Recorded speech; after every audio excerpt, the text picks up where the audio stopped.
Hello guys and welcome to How to Socials. In this video I am going to show you how to send pictures on Gmail from your iPhone. So let's start.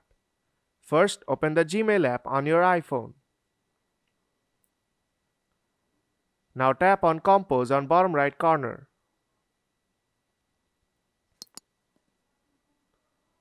First enter a recipient email. Now to add an image, tap on the paperclip icon at the top of the screen.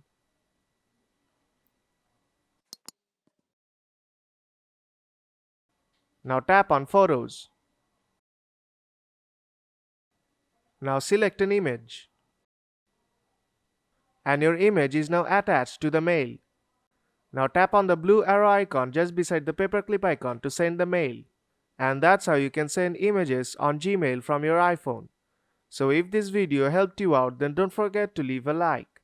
And see you in the next tutorial.